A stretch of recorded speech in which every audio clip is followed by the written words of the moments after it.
Now we're recording. Thanks. So welcome to our webinar, Breaking Down the Road to Personalization. I wanted to cover a few housekeeping items before we get started. Please use the GoToMeeting console to post any questions that you have as we go through the presentation. As you know, you will be on mute for the duration of the presentation. Also, you can use Twitter to pose questions if you prefer. You can see on the screen the two hashtags, hashtag NAWebinar, hashtag AskNumeric, and we'll be checking those at the end as well.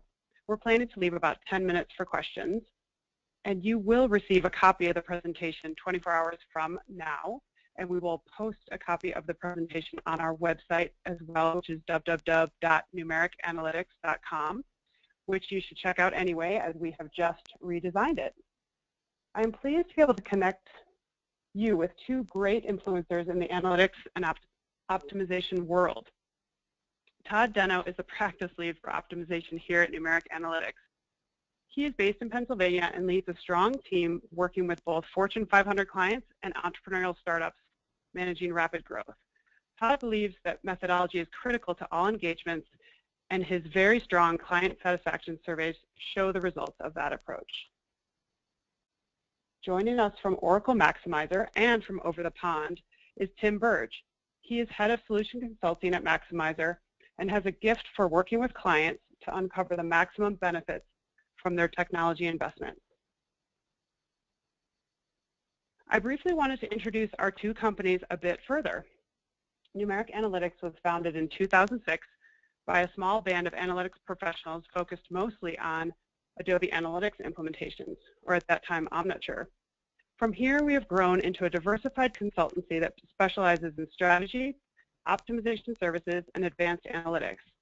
We partner with companies like Maxymiser because we both recognize that marketing tools are a cost unless you can unlock the value from them and show real ROI.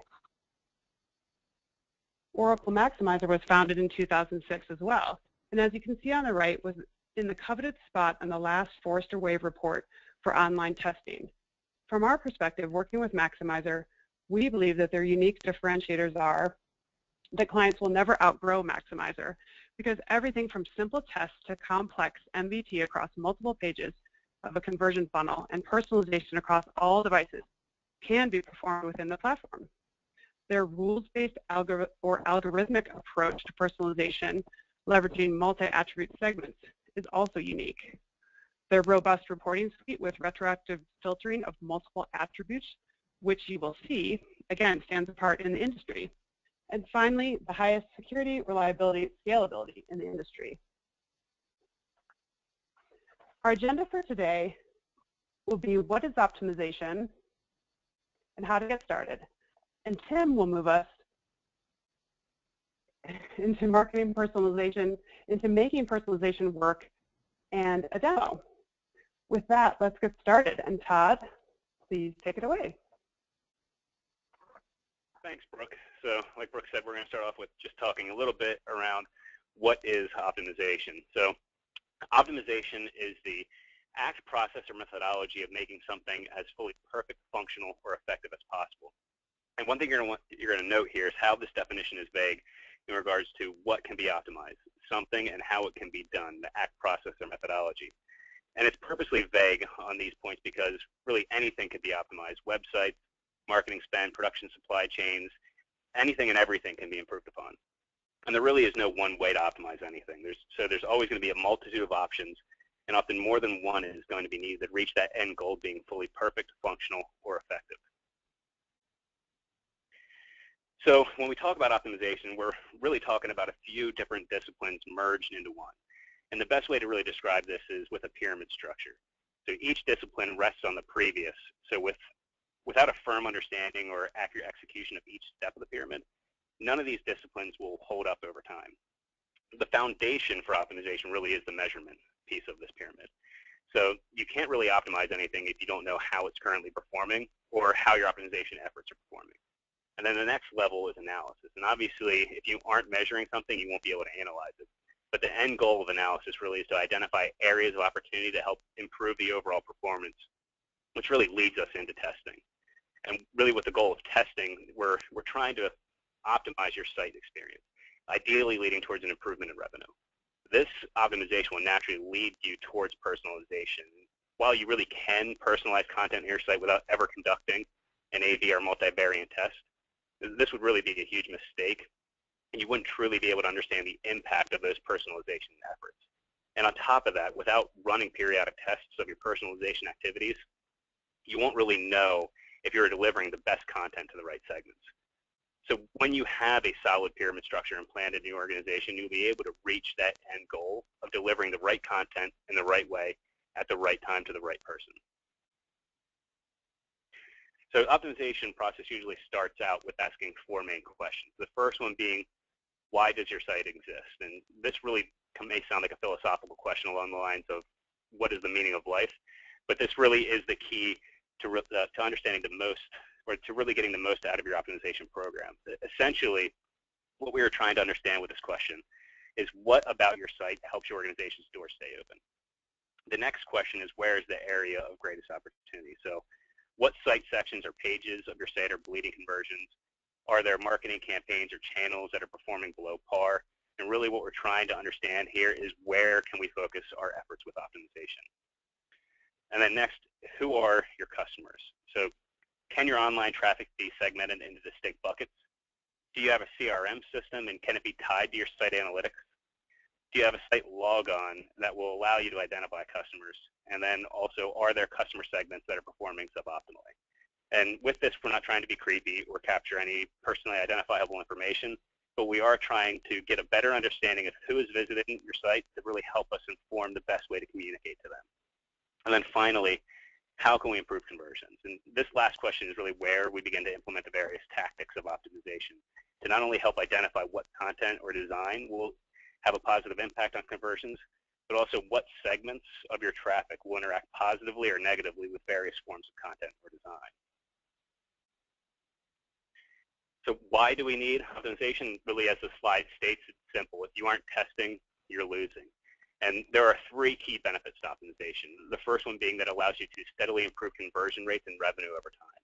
So when an optimization program is properly managed, it follows a continuous improvement cycle in which each test builds on the success of the previous. And this process, if done correctly, results in a steadily increasing conversion rate and revenue over time. Another benefit of optimization is that it gives you a window into how your different creative works for different segments.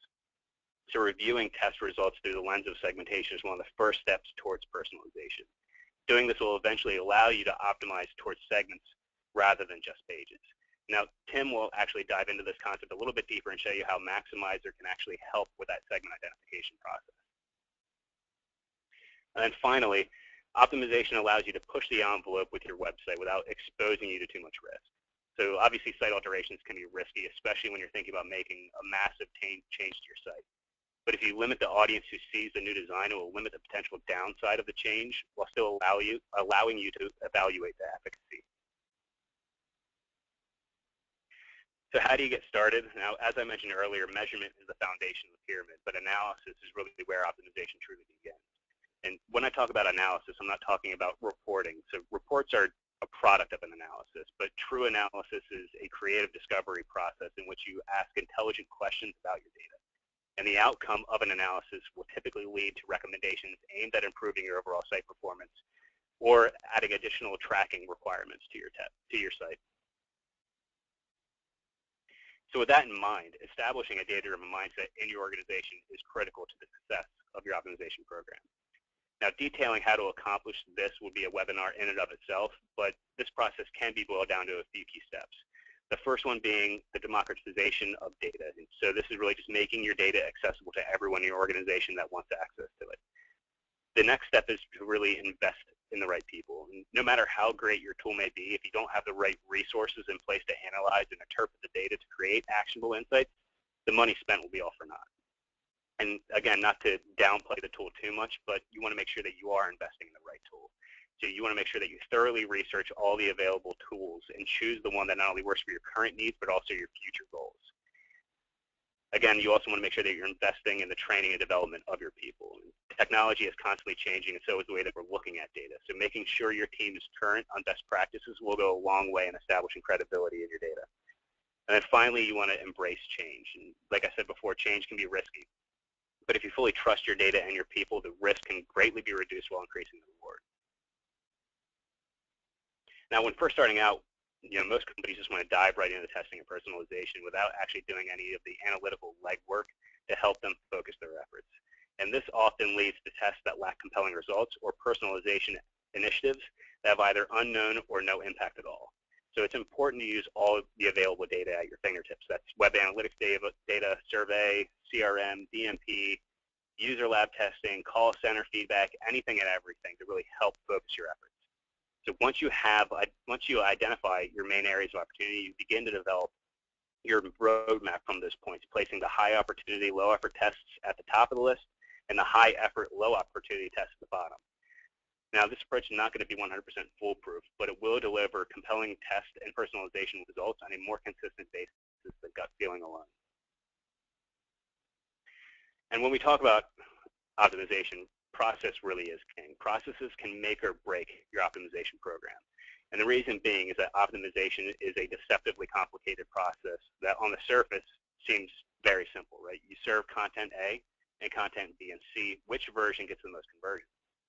Unfortunately, it just isn't that simple. Optimization is really a complex undertaking requiring the inclusion of multiple organizational stakeholders and business units.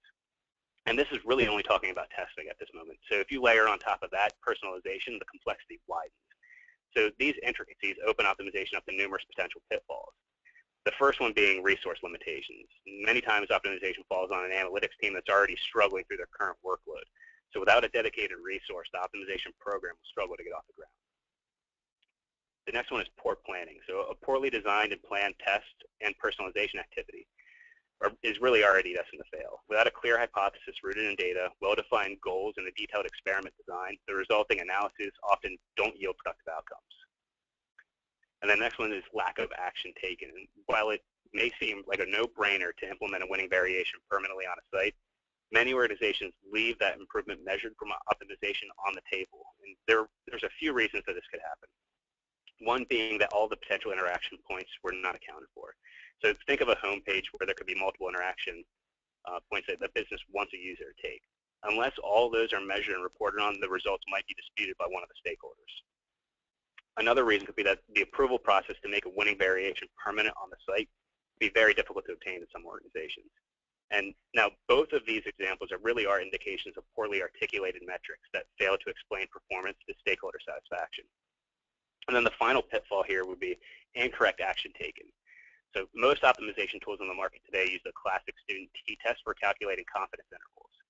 Now, while this is a tried and true measure of significance used in numerous clinical studies and scientific research, it could lead you down the wrong path if you blindly follow the tool without properly planning how long to run your test, or have a process in place to really ensure that you check the results for any anomalies in your data that could be skewing the outcome. Now, this also happens within personalization. As I mentioned earlier, personalization activities should always be tested prior to launching on your site so you can truly understand their impact. And periodic tests of your personalization initiatives is critical to their continued success. So understanding statistics, even at a high level, is critical. So to help out with this, Numeric has developed a optimization methodology that we follow with each and every engagement. And it all starts off with setting objectives and really identifying what do we want to achieve with our testing and personalization activities. And then from that point, that leads us into the gathering of ideas, right? So we'll put together a detailed opportunity analysis. We'll hold brainstorming sessions, really get all of the ideas out on the table that will help us improve the overall performance of the site. And then from that point, we'll begin to set the priorities. And so we'll take all the list of ideas that we gathered within the gathering of ideas phase, put them down on paper and set the priorities based off of what the estimated impact will be and the level of effort, and then we'll put that into a roadmap. And once we have our roadmap and priorities set, we move into the planning phase. So we'll make a plan for each and every test on that roadmap, and that plan is going to list out what the hypothesis is, what the metrics and segments are that we're going to be measuring for this test, how long the test will need to run, what the population size needs to be to reach significance. Everything and everything, anything and everything will be placed out in that plan, which then brings us into the design and create phase. And this is really where we create the content, the design, any code, and then also gather any approvals that are necessary. So any legal or regulatory approvals financial approvals, or even just approvals from the higher-ups in your organization to be able to launch that test. Then once we have all that gathered, all the approvals created, we actually move into the implementation, QA, and launch phase. And it's really kind of self-explanatory, right? We implement the test on a staging environment, QA it, make sure that the variations are displaying as they should, metrics and segments are incrementing as they should be, and then also any targeting criteria that we put in the test is working appropriately. And once that's done, we launch that test, and then that brings us into the analyze phase. So as the test is running, we'll monitor the results, make sure it's moving on to plan as we planned out in the plan phase. And then once we reach that time and volume threshold, we will call the test and then declare a winner if there is one, or develop additional hypotheses based off of the results of the test, which would then bring us into the act phase. So if we do have a winning variation, we'll make sure that that winning variation gets implemented on the site, and then any additional of the hypotheses get placed in the roadmap and prioritized accordingly. And then finally, this leads us into the documentation and presentation phase. And this is really arguably the most important step of the process. So this is where we're building out an organizational knowledge base so that all the different business units within your organization can learn from the success or failures within optimization from each individual department.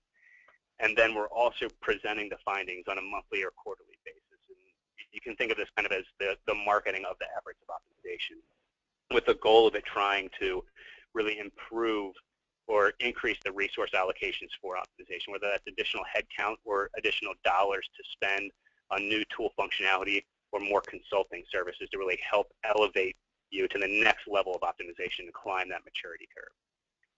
So with that, I'm going to pass it off to Tim, and then he is going to really help take a lot of these theoretical principles that I just discussed and show you how those can be put into action. Thanks, Todd. Just give me a second here to share my screen with everyone.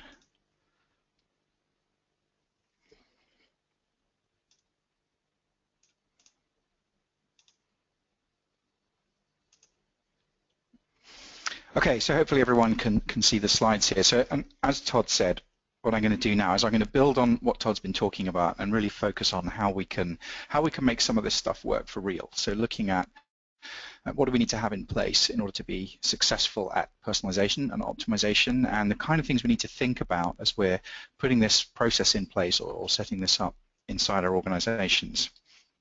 So I think the first thing to think about is that personalization in itself is really a complex matching game. And essentially what we're trying to do, as Todd said, is we're taking a visitor, we know something about that visitor, and somehow we've got to match content to that person. So it's about showing the right message to the right person at the right time. And I'm just showing a few example attributes here.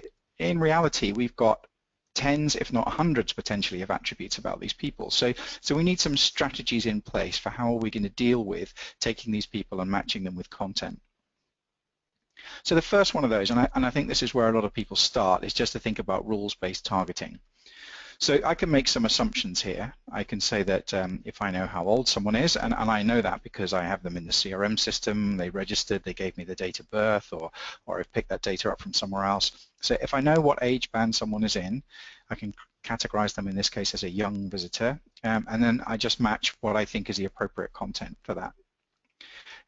Similarly, if someone is in Chicago, I consider them to be in an urban area, so maybe that dictates what content I show them. I have some ideas about what urban visitors would like to see on my site, and so I serve that kind of content.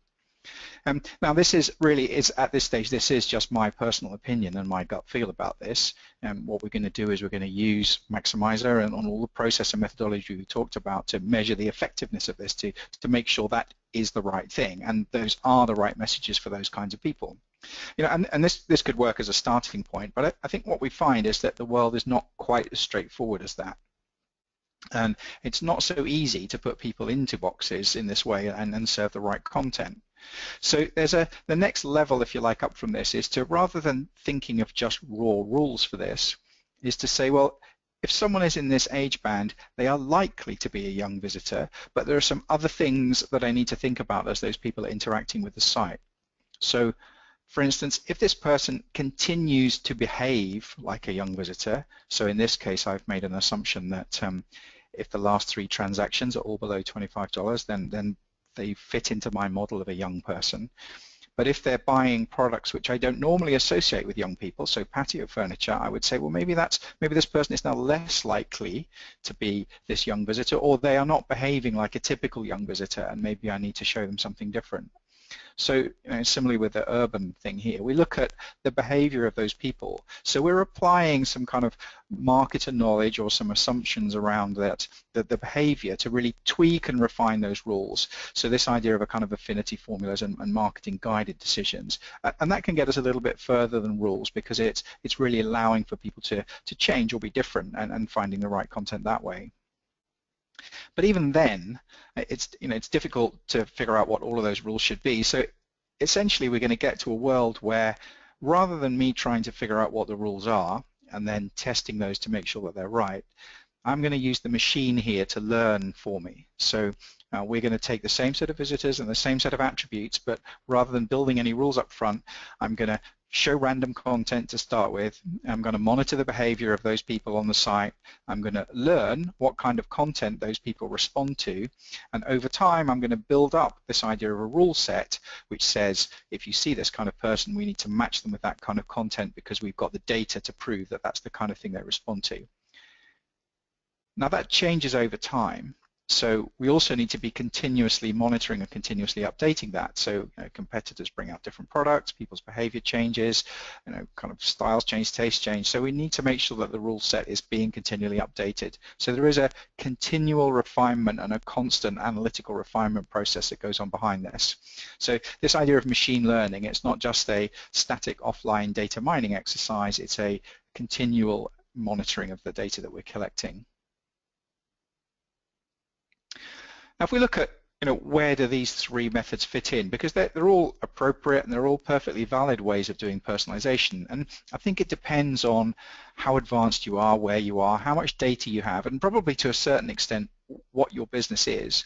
And I can see that some people are going to use all three techniques at the same time. It doesn't mean you have to use one or the other, but I think there are places for those, and they fit into this sort of spectrum of personalization for me. So I think if you're in this space where you have a small number of attributes that don't change very often, then rule-based targeting is a great place to be, and then that's where lots of people start with this kind of work. So once I get beyond a certain number of attributes, though, the number of rules gets quite large, and that can be complex for me to test and verify that I'm serving the right content to the right segment. Particularly if these things start to change more frequently, so I'm constantly having to adapt the rules because of the change, it then becomes very difficult to maintain that rule set over time. And I think that's when people come into problems, is they've tried to build complex rules and it's just too hard to manage and too difficult to maintain. So that's when we might move to the next level here to look at, well, rather than just pure rules, let's use some of these affinity formulas that we talked about. So this will help me with the dynamic changing of data, because we're allowing people to move around, and we're using this sort of marketer's knowledge to figure out how people should move between segments. It can maybe allow me to cope with more data attributes, because I can be more forgiving, if you like, in which segments people fall into, but I'm still going to get to a point where it becomes difficult to do that if there's lots of data. And really that's where this algorithmic model needs to come in, is when there is just so many attributes. We talk about hundreds of attributes here, which is easily possible in today's sort of data-rich world. It's very difficult to know what the rules should be, or to maintain them, or to even have an idea of what content people would respond to, or what data is important in the consumption of content. So the algorithmic piece really comes in when we have a very rich data layer, perhaps with very dynamic content, and we want to make sure that we are serving the appropriate content. As I said, I think there are places for all of these, and I can see that a site might use algorithmic and rules-based at the same time, because there are different kinds of personalization or different kinds of optimization that maybe need those different techniques. But these all rely on data, right? So we all need to get data to drive these. So where do we get that from? So where do I get my visitor profile from? And I think there are three main places we can look for that. So you have to bear in mind that what we're talking about here is we're optimizing the experience somebody has when they're online to your brand. So they are on a device, or they're on a laptop or a tablet or a smartphone, and they're interacting with your website.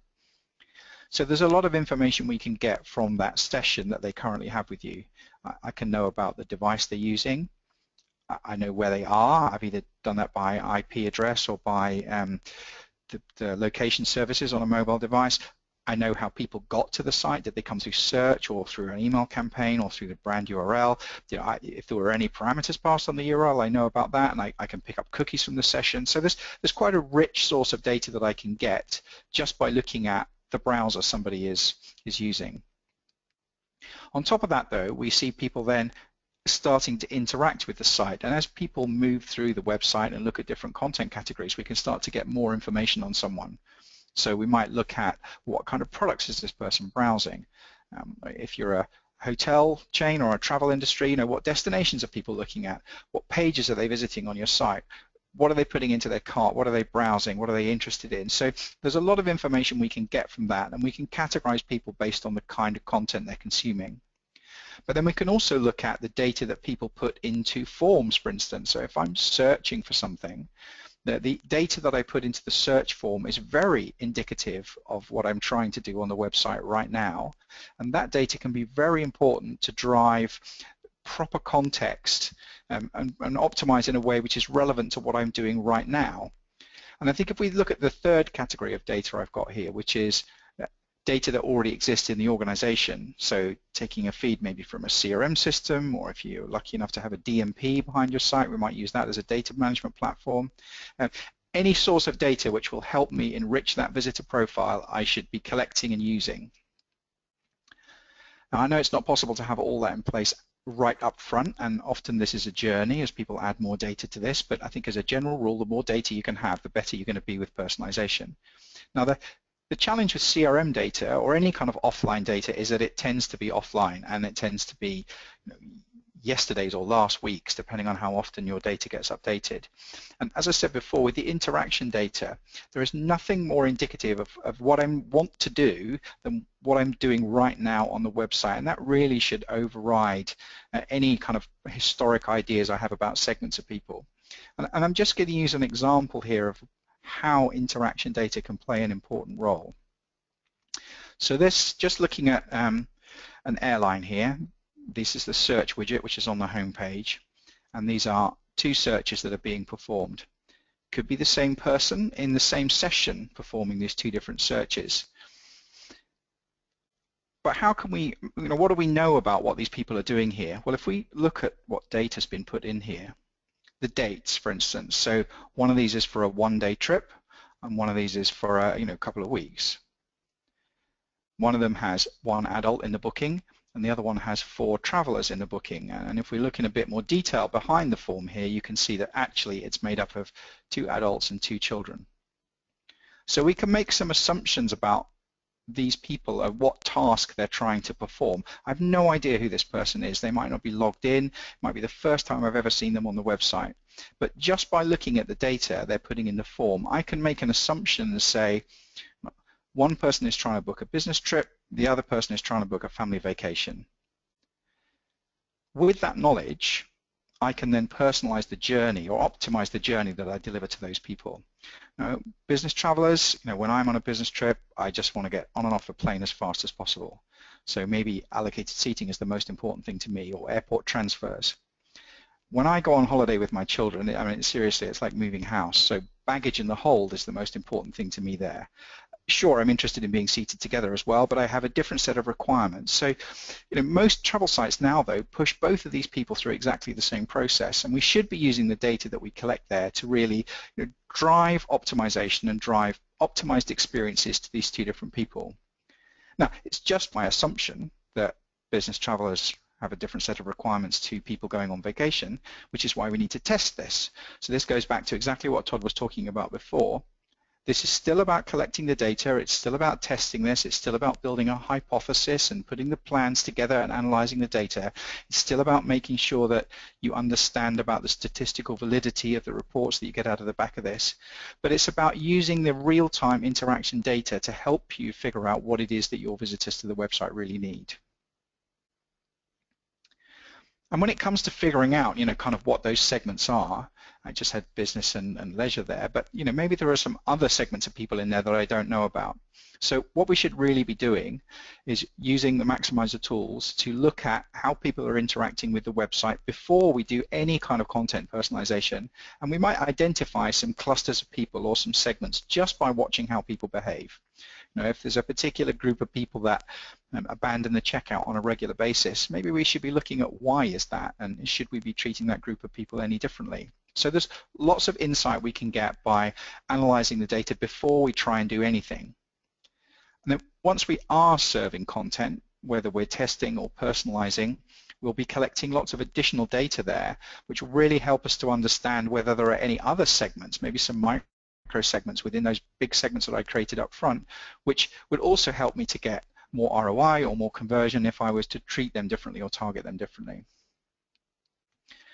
But having identified the segments, we need to think about, well, how am I going to get them? Where do I get the data from to identify them? So, I have my idea of business and leisure.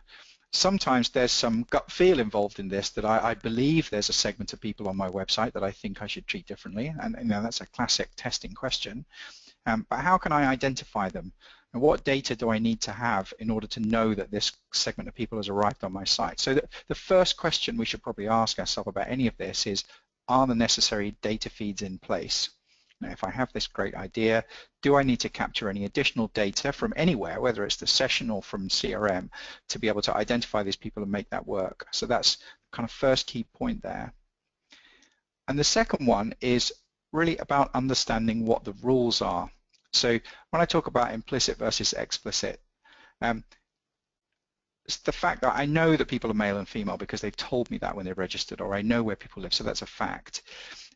But if it's things like business mode or leisure mode, I'm just making an assumption that that's true.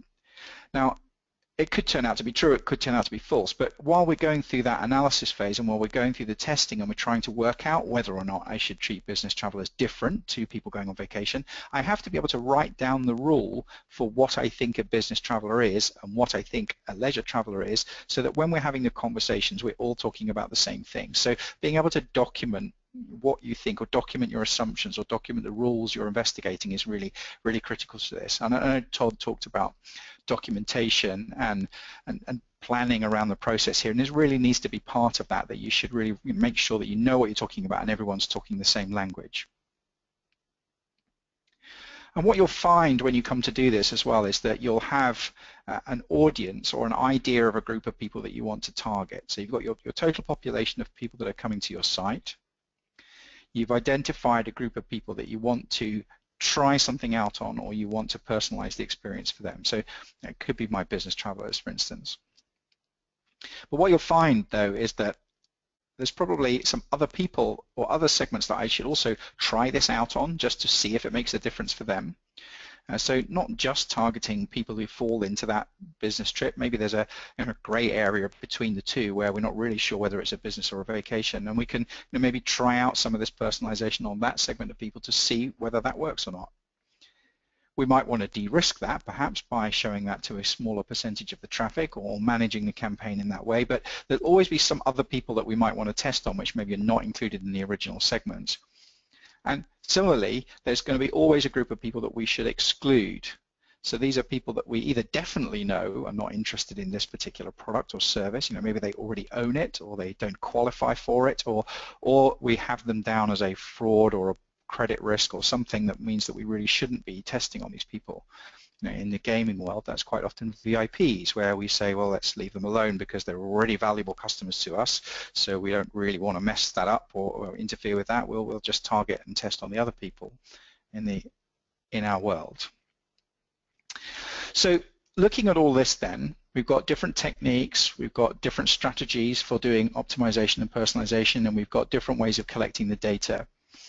What we really need now is some tools to make that process really easy.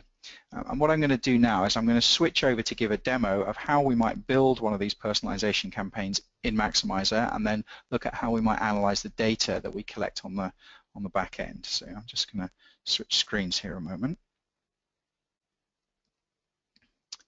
So what we're looking at here is Maxymiser's Visual Campaign Builder tool, and Visual Campaign Builder is a tool that allows me to make visual edits to a website, and it's designed for non-technical people to be able to follow a process. It's also designed for technical people too, who maybe know more about JavaScript and HTML, who do more complex things. But the idea here is it's pushing me through a process. So it's looking at pages. So where on the website am I going to do the personalization or the testing? The content step here is, what am I going to change, or what am I going to personalize, or what content am I going to add? Now we talked about the fact that this is just a form of testing, that personalization still needs to be measured and we still need to track it. So the next step in there is actions, is how are we going to measure this to know that it's making a difference? The targeting step here is about, well, who gets to see that? So this is personalization, right? So we have to have some rules or something in there to show the content to various people. So there's a targeting step. And then there's also a review and publish step in here as well. I think that, you know, as you go through this and I change some content for you, you'll see how easy it is to make changes to a web page. One of the dangers of that kind of tool set is that there's no control, and you don't want people accidentally changing the wrong pages on the site. So the last step is a formal review and publish process where it needs to go through a QA step before this becomes a live piece of personalization on the website.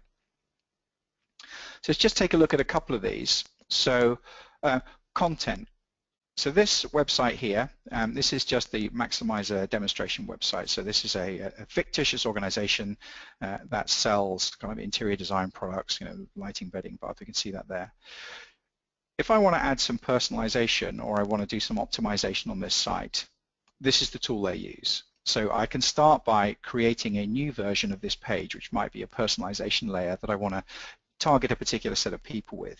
So we'll go for, you know, bath here. So the first thing I can do with this is I can take the content on this site and I can start editing the site here. So I might say, well, for this class of this kind of people, I've got a segment of people coming in here. I know for a fact that they're not interested in free shipping because that's not who they are. So maybe we might get rid of that piece of content there, although not all of it, because that would be a bad thing. So I'm just going to remove that. Maybe I want to take this offer here and move this up to the top of the page. So what I can do here is, without knowing anything about how that page is constructed or the HTML behind this, I can make some visual changes to that page and you know, create a custom version of that page specifically for this group of people. I also might want to maybe put some content overlays on here. So the other thing I can do is create some light boxes. I might say, you know, as the page loads, or maybe after someone's been idle for a while, then I want to show some lightbox message or call to action here. So I might just add an overlay in here. Maybe insert some content offer in here. We're talking about bath here, aren't we? So maybe I'll put this there. So this is just a pop-up that happens, you know, to let people know that there's a sale on these particular items. And so, you know, what I'm doing now is I'm creating a specific version of the page that I want to target to a particular segment of people. So I just save that. So the next step here then is, okay, so I've got my different versions of content. I need to figure out how to track that. So I'll have a standard set of actions, you know, add to basket. I might want to know how much was in the basket as well. So I can pick the actions that I want to use to be able to track that. And if there isn't an appropriate action, I can create one on the fly. But this is personalization. So what we need to do here is put some kind of targeting rules in here. And there are two kinds of rules I can apply. There's one here that says, this is a global rule that says this piece of personalization will only get triggered for people who are, let's say, in the United States.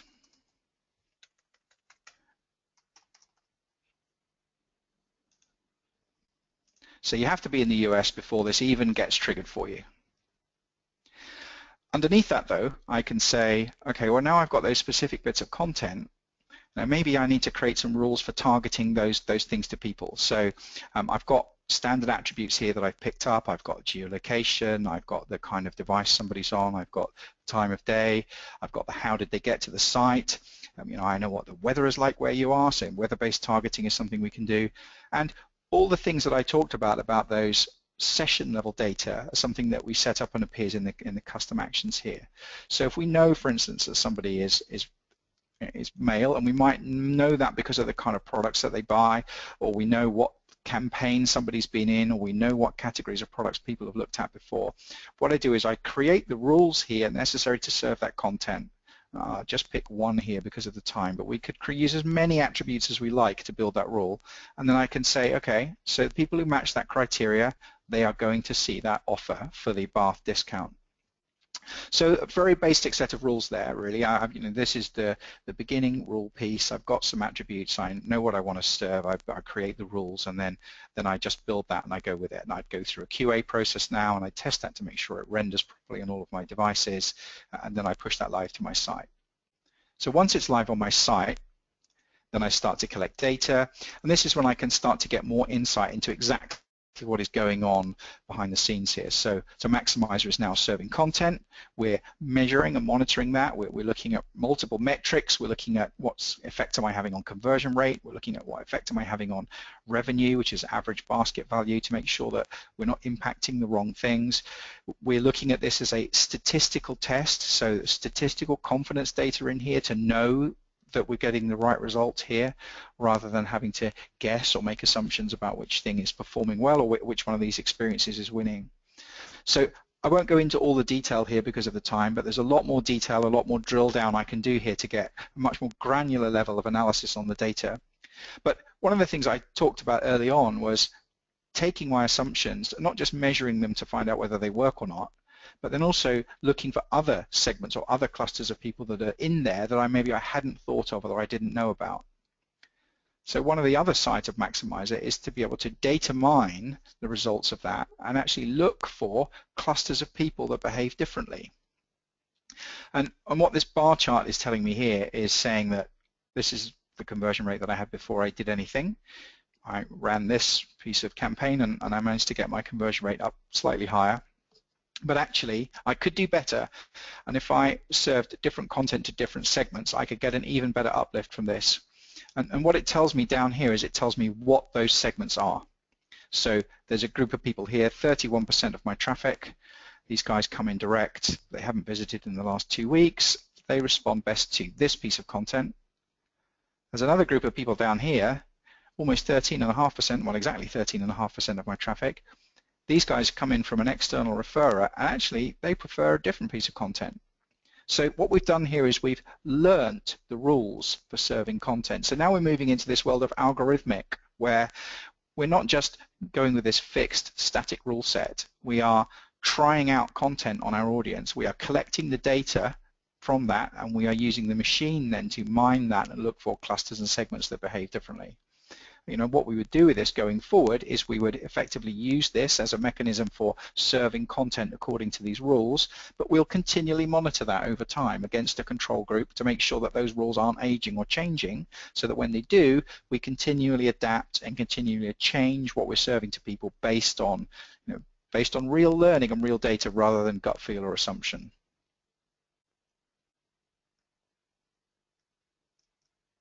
Okay.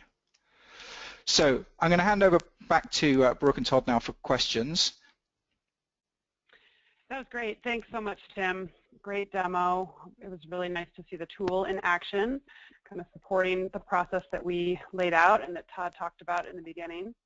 So there were some questions that came in through the question area, and please continue to do so. I'll be checking them as we continue speaking here. So the first question I'm going to ask our panelists, Todd and Tim, is around what do you think are the best sources of data to begin to use for personalization? That's a fantastic question. And honestly, I think some of the best sources of data, obviously one of the most readily available sources and easiest to access is probably the behavioral data on your site. Understanding that, and Tim kind of walked through that with his example, for the airline, right? Just understanding what people are doing on your site can really actually help you move forward with personalization. The other aspect, obviously, is if there's a way to tap into any type of CRM data on your end, and now there's obviously some complexities that go along with that, right, and trying to kind of match that up, because it's offline. A lot of times it's offline data about your customers, but being able to tap into that previous order history, things like that, can really help you, maximize a lot of the personalization initiatives on that. I don't know, Tim, if there's anything additional you want to expand on that.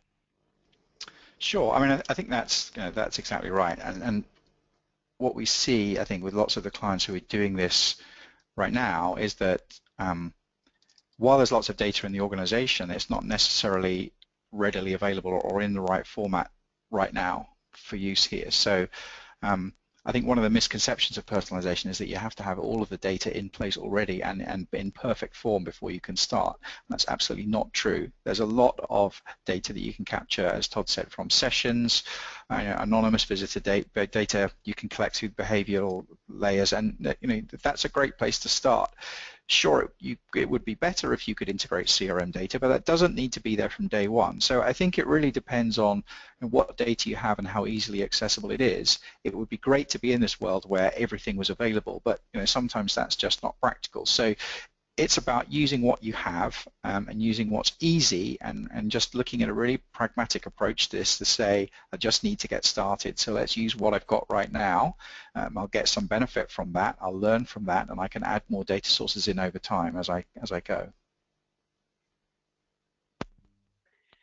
Great. This question sort of piggybacks on your response there, Tim, and the question was, suggestions for onboarding CRM data beyond those visitors that have logged in. For us, it's a small percent that log in, no e-commerce. So obviously a company with that challenge, do you guys have any suggestions for them?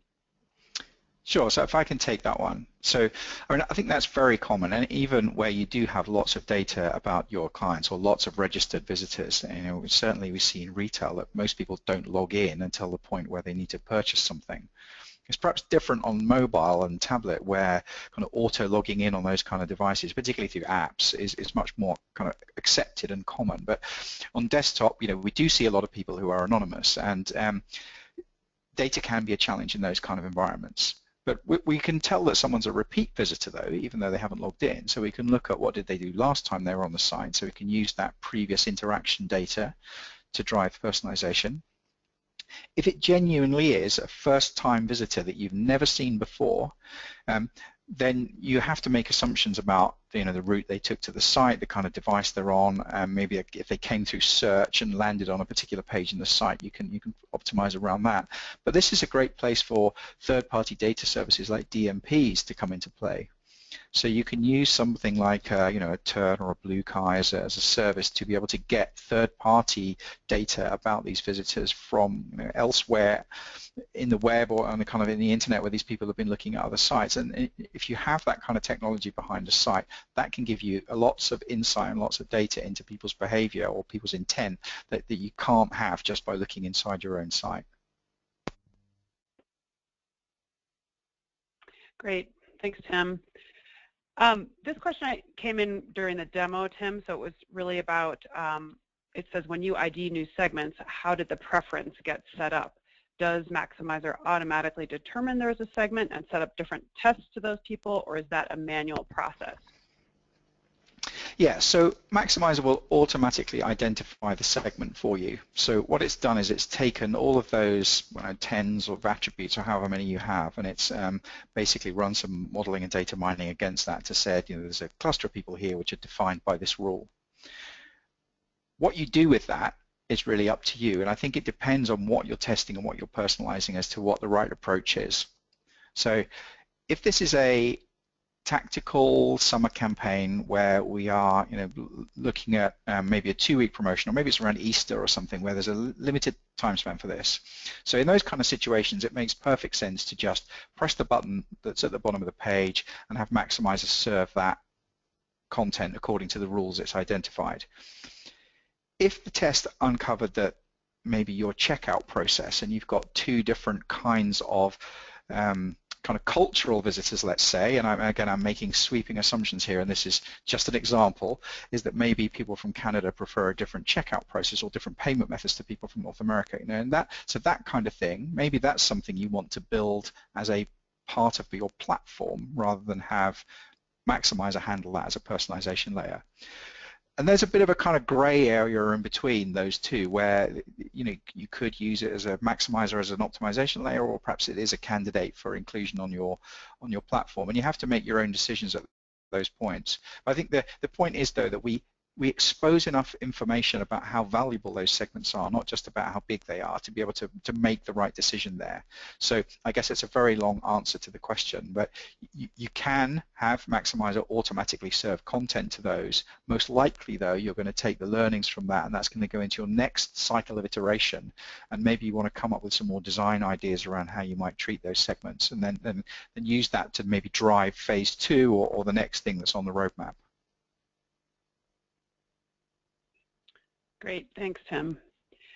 A few more questions here. They keep coming in. So the next one is around, can you talk to the optimal organizational structure to support moving towards personalization from more of a testing-oriented team?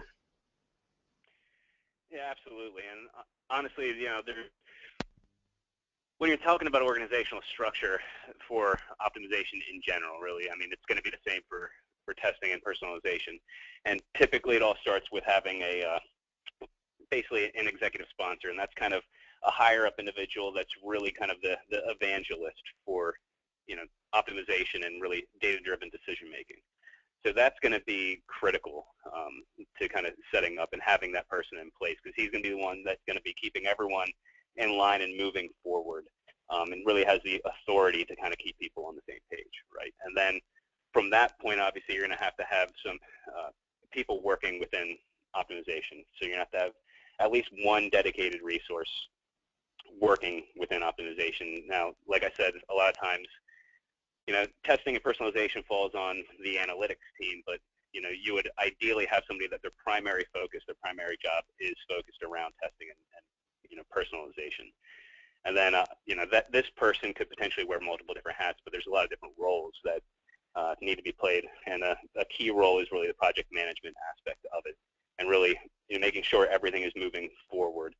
So you want to make sure that any IT resources that are required, you know, any development resources that are needed to get, you know, code created for tests, that's put in place, and that's where the project manager kind of, you know, it plays a key role. And then obviously the design aspect of it.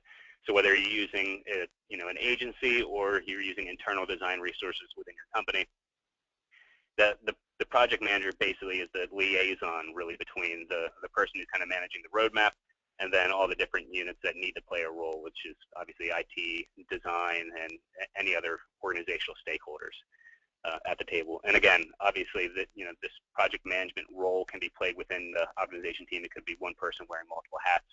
But ideally, you know, obviously you have the optimization manager, project manager, and executive sponsor. Those are the three key roles that you really want to have in place and, you know, moving forward. And that's the kind of the best structure for optimization in general.